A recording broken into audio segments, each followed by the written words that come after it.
গত 1-3-2026 তারিখে বেলা আনুমানিক 1:30টার দিকে সীতাকুণ্ড পাহাড়ের রাস্তা নির্মাণ শ্রমিকের একটি ফোন পেয়ে সীতাকুণ্ড থানা পুলিশ দ্রুত ঘটনাস্থলে যায় এবং সেখানে যে দেখে আনুমানিক 7 বছরের একটি মেয়ে আংশিক গলা কাটা অবস্থায় ওখানকার কয়েকজন নির্মাণ শ্রমিক তাকে উদ্ধার করেছে এবং সেখান থেকে থানা পুলিশ অতি দ্রুত সীতাকুণ্ড হাসপাতালে ভর্তি করে এবং পরবর্তীতে উন্নত চিকিৎসার জন্য চট্টগ্রাম মেডিকেলে তাকে ভর্তি করা হয়।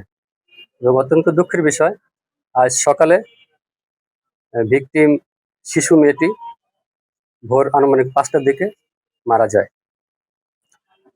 আপনারা জানেন, গত 1 তারিখে ঘটনার দিনই সীতাকুণ্ড মডেল থানাতে একটি মামলা হয় নারী নির্যাতন দমন আইনে, এবং তারপর থেকেই থানা পুলিশ অত্যন্ত গুরুত্ব সহকারে এই ঘটনার তদন্তে মাঠে নেমে পড়ে এবং এই মেয়ের বাড়ি কুমিরা থেকে যেখানে ঘটনাস্থল এই সীতাকুণ্ড পাহাড় পর্যন্ত রাস্তার প্রত্যেকটি জায়গায় সিসি ক্যামেরা ফুটেজ সংগ্রহ করে আমরা সেটা বিশ্লেষণ করি।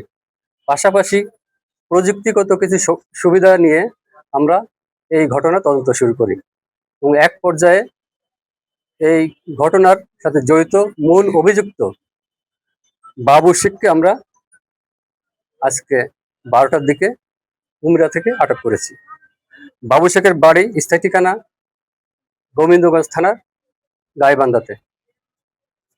গ্রেপ্তারকৃত বাবু শেখকে জিজ্ঞাসাবাদে জানা যায়, ভিকটিমের বাবা মনির হোসেনের সাথে, আপনারা জানেন মনির হোসেন একজন রিক্সা চালক, মনির হোসেন এবং এই অভিযুক্ত বাবু শেখ পাশাপাশি বাড়িতে বসবাস করেন এবং তাদের সাথে দীর্ঘদিন ধরে পারিবারিকভাবে বিরোধ চলছিল, মাঝে মাঝে ঝগড়া হতো এবং এক পর্যায়ে এই বাবু শেখ এই বিরোধের জের হিসেবে তার মেয়েকে মেরে ফেলার পরিকল্পনা গ্রহণ করে।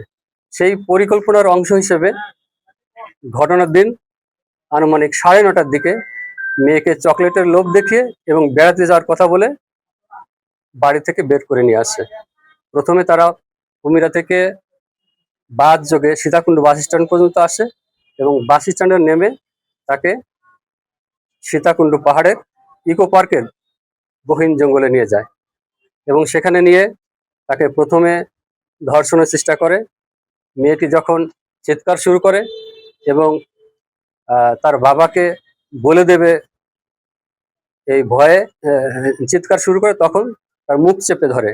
এক পর্যায়ে তার হাতে রক্ষিত তার কাছে থাকা চাকু দিয়ে তার গলাতে পোঁচ দেয় এবং মেয়েটিকে এক পর্যায়ে মারা গেছে ভেবে তাকে ফেলে রেখে চলে আসে। পরবর্তী সময়ে মেয়েটি কোনোভাবে সারভাইভ করে আস্তে আস্তে পাহাড়ের নিচু ঢাল থেকে উপরে উঠে চলে আসে। তখনই আমি এর আগে যেটা বলেছি যে ওখানে যে রাস্তা নির্মাণের শ্রমিক তারা দেখতে পেয়ে থানা পুলিশকে খবর দেয়। আমরা গ্রেপ্তারকৃত অভিযুক্ত বাবু শেখের সাথে তাকে জিজ্ঞাসা করে ঘটনাস্থল পরিদর্শন করি তাকে নিয়ে এবং তার দেখানো মতে মেয়েটির রক্তমাখা সালোয়ার আমরা সেখান থেকে উদ্ধার করি।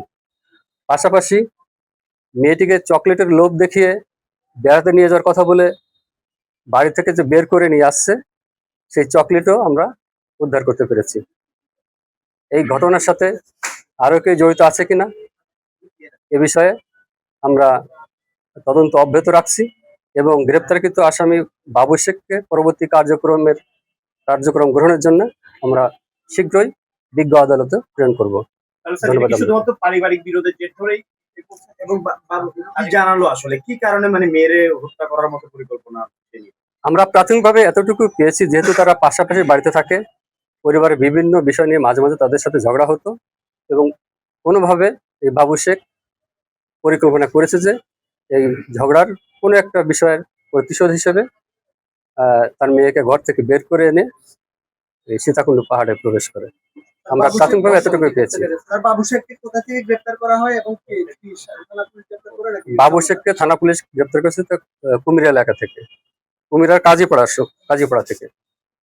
আর ধর্ষণের বিষয়ে আমরা প্রাথমিকভাবে আমরা এ বিষয়ে ফরেন্সিক রিপোর্ট পাওয়া গেলে বাবু শেখকে জিজ্ঞাসাবাদ করে জানা গেছে সে চেষ্টা করেছিল, বাট আমরা ফরেন্সিক রিপোর্টের অপেক্ষা আছি। ফরেন্সিক রিপোর্ট পাওয়া গেলে আসলে প্রকৃতভাবে জানা যাবে তাকে ধর্ষণ করা হয়েছে কিনা। এই ঘটনায় বাবু শেখ ছাড়া কাউকে কি গ্রেফতার করা হয়েছে? না, আপাতত আমরা মূল অভিযুক্ত বাবু শেখকেই গ্রেপ্তার করেছি। যদি এর সাথে আরো কেউ জড়িত থাকে আমরা প্রাথমিকভাবে তদন্ত করছি, আমরা পরবর্তীতে তাকেও গ্রেপ্তার করতে পারবো।